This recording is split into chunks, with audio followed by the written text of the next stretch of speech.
Sige na. Hindi ko na mahal yan. Gusto mo ba sa Eds? Matagal mo ko.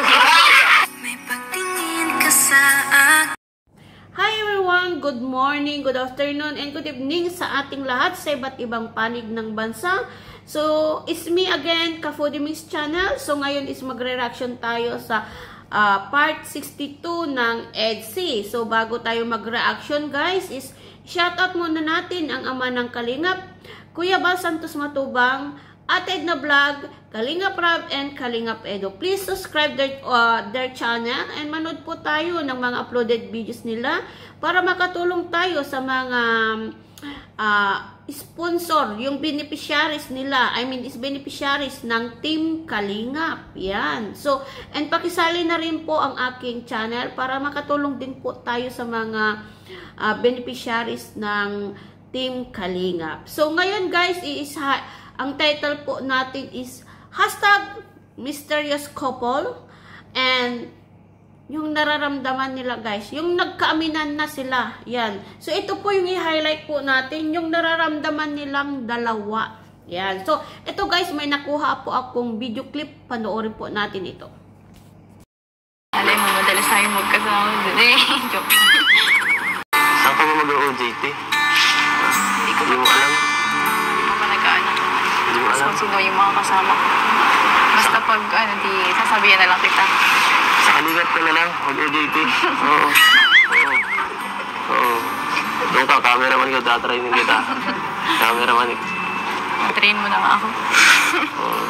Nag-ahawa ka ng bigas. Pidinin kita. Sarang sa akong bigas. Pwede din. Joke.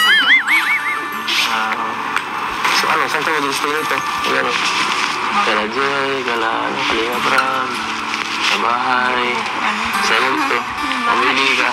Sa bahay ko dyan. Pamili ka. Oo, sa bahay na lang. Wala din yung kapatid ko sa kabila. Kwarto doon. Gusto mo, tabi na lang kayo ni Mama. Doon lang. Oo nga, para Pwede mo. mas malagaan ka doon. Oo nga. Tagalaba, tagaluto. Tagahatid ako. Hindi ba? Gusto ka ba? Pwede ba yun? Hindi man tayo ano pa. Kung papayagin Kalingap Rob, pwede yan sa kanya ako.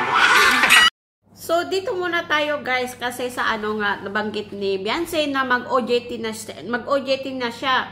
So, coming soon guys, is I think maybe this coming months o next month po, yan. So, mga 10 days, so mag-OJT sila. Parang tulad yung ginawa ni na Carla noon guys. So, yun is nabanggit ni Kalingap Edo na kung 10 days lang is pwede siyang tumira doon sa kanila guys.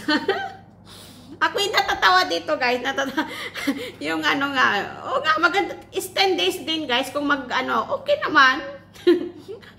Konsentidor guys, konsentidor. Jokes lang yun guys.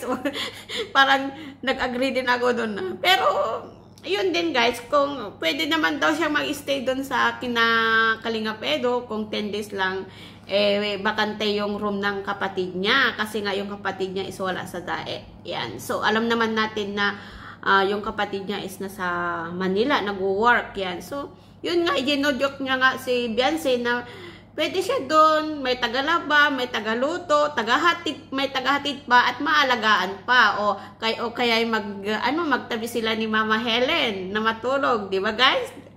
O, payag ba kayo? Payag ba kayo? Ako papayag ako. Konsentidor na tita. O, hindi guys, hindi naman maganda tingnan yun guys, na ganun. At at nasabi din na guys ni Beyonce doon sa unahan na kung sa diet na siya at mag-OJT siya doon sa diet is parati na daw silang magkasama. Yan.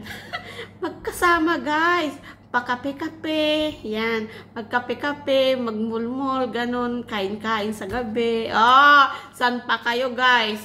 Diinggit kayo dyan. So, eto guys, may may kinuha din akong ito na guys, yung i-highlight pa natin. Ito yung pinaka-highlight natin, yung nagkaaminan sila. Grabe guys. Ito, panoorin natin. Wala nang paligoy-ligoy, ano? Wala nang paligoy-ligoy. Inside heads, mahal mo ba si Biancy?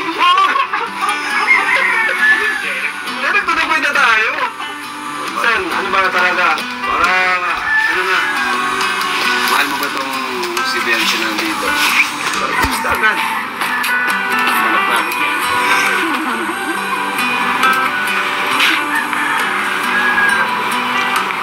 Sige na. Hindi ko na mahal yan. Ay, God. Kasi mahal na mahal.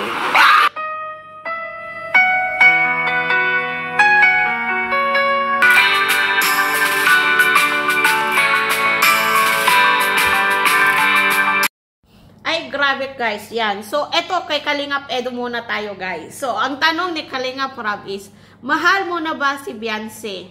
Hala guys, kinabahan ako sa una niyang sagot na, di ko na mahal yan. Grabe ang kaba ko guys. Alam niyo ang ginawa ko?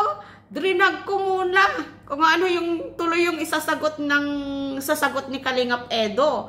Diyos ko, grabe guys, may twist pala yung sinabi niya. Kasi sinabi niya doon sa dulo is kasi mahal na mahal. Diba? Dito, mag-comment kayo kung hindi kayo kinabahan sa una niyang sagot ni Kalingap Edo. Grabe talaga. At ito guys, ang natuwa ako sa reaction ni Kalingap Rob at saka lalo na si Kuya Gilo. Diyos ko, yung halakhak niya. Grabe yung halakhak ni Kuya Gilo. Kinilig. Iba pala yung kilig ni ni Kuya Gilo pag yung mga labti-labti, guys. So ito naman yung guys, ito naman yung sagot ni Biancy. So ano yung nyo guys, feel ninyo dito sa sinabi ni Kalingap Edo? Masaya na ba kayo? Tanong ko yan guys ha. Masaya na ba tayo lahat?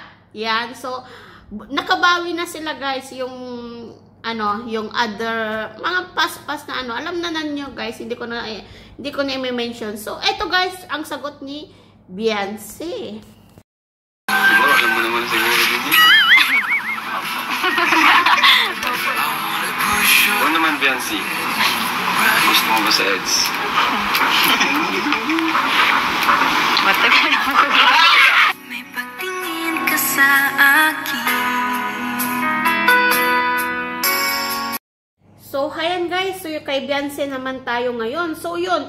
The same question din kay Biancy guys. So, narinig naman natin yung sagot ni Biancy na matagal na po kuya. Yung gusto niya si yung may crush. Alam naman natin lahat guys na crush niya talaga si Kalingap Edo. Mulat sa pulpa. Yan. So, ayan. Masaya na ba tayo? Bawing-bawi na sila guys. So, yan is nakikita naman natin guys yung mga body language nila is may pagtingin silang dalawa. Aminin man natin o hindi, may nahulog na sila sa isa't isa guys. Yan. So, kaya nga tinawag ni Kalingap Rob na mysterious couple. May thrill itong EDC. Kasi nga, itong EDC is talaga, aminin man natin o hindi, is real talk talaga, is sabik tayong abangan every week kung ano po yung nangyayari sa kanilang dalawa. Yan. So, ito yung talaga as a love team o as a couple. So, mag-assume na lang tayo guys. Mag-assume na lang tayo as a couple.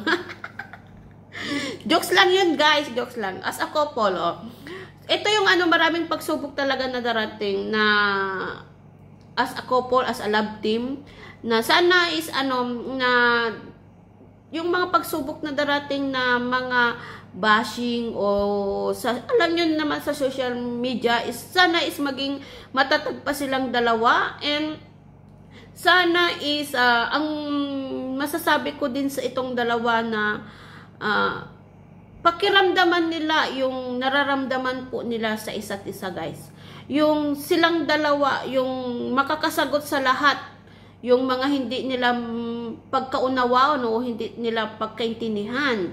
minsan is maging matatag sila, maging ano, ang advice ko lang sa kanila is need nilang pag-usapan ang mga dapat pag-usapan na silang dalawa, at ano guys, at kumuha din sila ng idea sa mga nag-a-advise sa kanila. Yan, yung mabuti lang guys, yung nag-a-advise lang, yung ano, hindi naman yung ikakasama ng samahan nilang dalawa. Yun. So, kumuha lang sila ng idea dun guys, sa mga nag-a-advise sa kanila. Yan.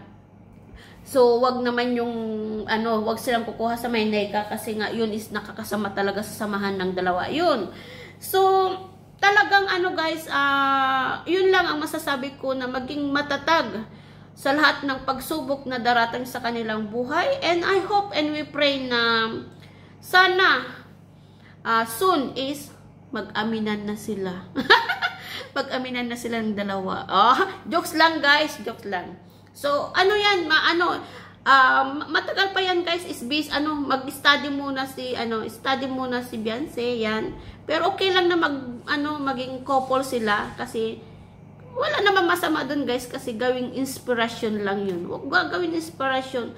Alam naman ang guys is inspiration lang. Pag may boyfriend is gawin lang inspiration, basta alam po nila yung limitasyon nilang dalawa. So, I hope nagustuhan ninyo po yung reaction video ko ngayon. So, hanggang dito na lang ang ating reaction video guys. So, marami pa po tayo sanang i-highlight sa guys, sa part 62, pero gagawa na lang, baka siguro is mag-live na lang po ako, at ibabanggit na lang po tayo, yung banggitin na lang po natin sa live natin.